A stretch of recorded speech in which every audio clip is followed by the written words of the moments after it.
الہیات. اور ایک اور برانچ ہے جس کو ہمارے علماء نے اس کے متعلق بہت کچھ کہا ہے، وہ ہے میٹا فزکس، جس کو کہتے ہیں مابعد الطبیعات. اس کے متعلق جو میں آپ کی یہ مجلسوں میں کچھ عرض کروں گا. تو طبیعت یہ ہے کہ وہ تجرباتی ہوتا ہے، اور تجربوں سے جو نتیجے اخذ کرتے ہیں وہ طبیعت میں آتا ہے. اور مابعد الطبیعات وہ ہے جو تجربوں کے تحت آتا نہیں ہے. اللہ کے وجود کے متعلق جتنے تھیوریز ہیں، اور نہج البلاغہ میں جو کہا گیا ہے وہ سب مابعد الطبیعات میں آتا ہے. تو طبیعت اور مابعد الطبیعات اس طریقے سے دو ڈویژنز جو ہے اور اس کے ہو جاتے ہیں. اب میں آپ کے سامنے یوروپین جو فلسفی ہے اس کے متعلق کچھ کہنا چاہتا ہوں کہ 16ویں صدی میں، اور اس کے بعد اسلامی فلسفی کے متعلق میں عرض کروں گا. پہلے تھوڑے سے بیک گراؤنڈ میں رکھیے کہ اس یوروپین فلسفی کیا ہے. یورپ کے فلسفی کا سورس اسلامک فلسفی ہے، لیکن انہوں نے اس میں مختلف اپنی اختراعات شامل کی. اور اسلامی فلسفی میں جو روحانیت ہے، وہ روحانیت سے ہٹ کر جب مادیت پر مائل ہو گئے تو اس میں کئی قسم کے جو ہے اختلافات پیدا ہو گئے. تو ان اختلافات کو دیکھنا ہے تو آپ مختلف جو یوروپین فلسفرز گزرے ہیں ان کے جو کام ہے، ان کا جو کنٹریبیوشن ہے، اس پر آپ غور کیجئے تو آپ پتہ چلتا ہے کہ کتنے قسم کے اس میں اختلافات ہیں اس میں. تو سب سے پہلے جو 16ویں صدی میں مغربی فلسفے میں جو پیش رفت ہوئی، جو ترقی ہوئی، وہ دو فلسفرز کی وجہ سے ہوئی. ایک کا نام تھا رینے کانٹ، ایک کا نام تھا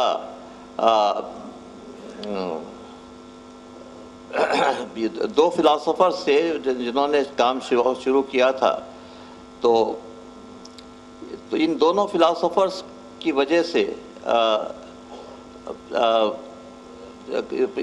کام ان کا آگے بڑھا. لیکن یہ دونوں فلسفرز بالکل مادیت، انہوں نے یہ نام میں ان کا تھوڑا میرے ذہن سے نکل گیا ہے، میں آپ کو رینے کارٹ، یہ بہت بڑا فلسفرز گزرا ہے اس کے اندر. اور اس نے جو کام کیا وہ سب یہ ساری کی ساری چیزیں اس میں مادیت سے متعلق تھا. اس نے کہا کہ مادے کو صرف وہ جو علم کا جو سورس ہے وہ مادہ ہے، اور مادے کا جو مشاہدہ ہے اس سے جو علم حاصل ہوتا ہے وہی علم اصلی ہے. اور جو مادے سے ہٹ کر جو چیز ہوتی ہے وہ چیز جو ہے وہ قابل قبول نہیں ہوتی.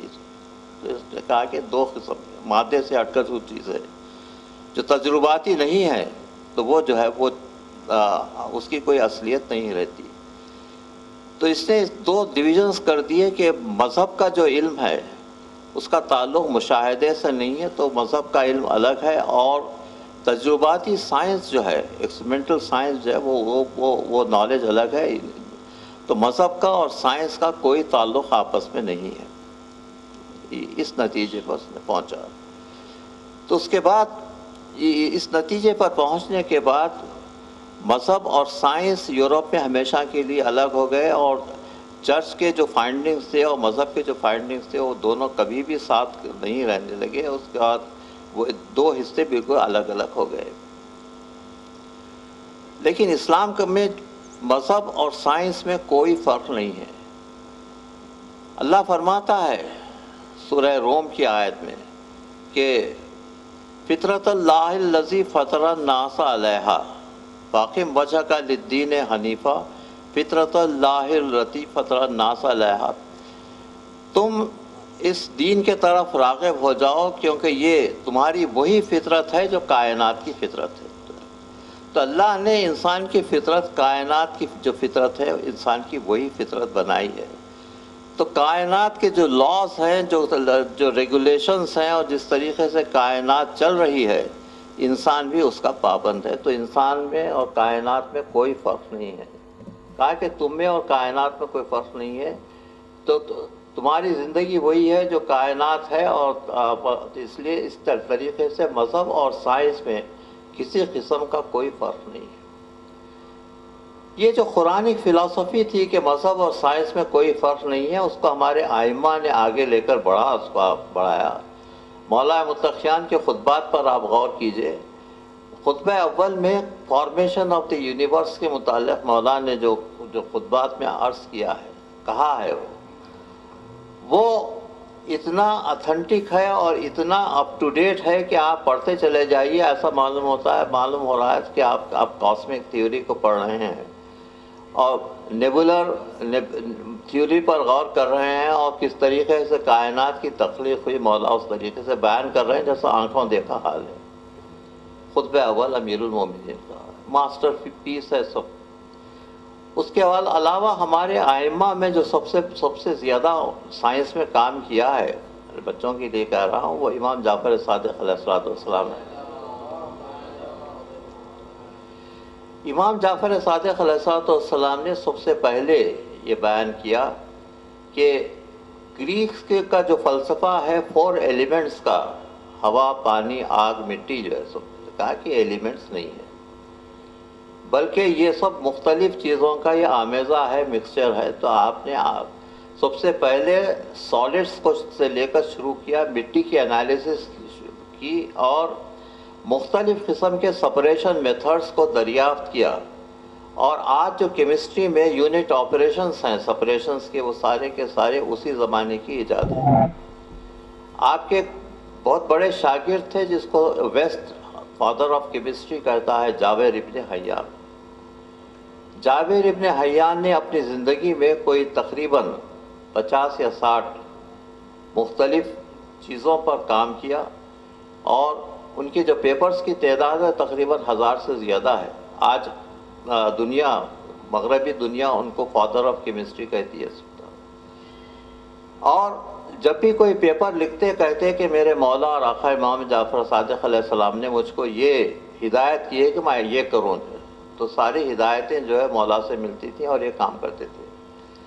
اس کے علاوہ ایسٹرونومی میں، میتھمیٹکس میں، ٹریگنومیٹری میں، خصوصاً ٹریگنومیٹری کی جو ایجاد ہوئی وہ عربوں کی ایجاد ہے، اسی زمانے کی ایجاد ہے، اور وہ اینگلز معلوم کرنا اور ہائٹ آف دی ماؤنٹنس معلوم کرنا، یہ سب ساری چیزیں جو عرب معلوم کیا کرتے تھے، ٹریگنومیٹری کی ایجاد اور ریاضی کی ایجاد اسی زمانے کی ایجاد ہے۔ تو اس طریقے سے بیسک سائنسز جو ہیں اس میں اتنی ترقی ہوئی کہ 1000 سال تک مسلمان علم کے میدان میں چھائے ہوئے رہے، اور انہوں نے جو انفارمیشن مغرب اس زمانے میں عرب جو ہے وہ مغرب سویا ہوا تھا، اور اس کے بعد اس میں جاگرتی پیدا ہوئی اور علم کا شوق پیدا ہوا، تو ساری کے سارا جو ان کو خزانہ ملا وہ سارا عربوں کا دیا ہوا ہے، اور کئی لوگوں نے، مختلف آتھر نے اس کا ذکر اپنی کتابوں میں کیا ہے۔ تو اس طریقے سے اسلام کا جو نظریہ ہے کہ تم میں اور نیچر میں کوئی فرق نہیں ہے، وہ اسلامک سائنسز کے ڈیولپمنٹ میں اس کو بہت کافی آگے بڑھنے کا موقع ملا، اور مسلمانوں نے اس میں کافی ترقی کی۔ اس کے علاوہ اسلامک فلسفے میں سب سے بڑی چیز یہ ہے کہ مغربی فلسفے میں جو چیزیں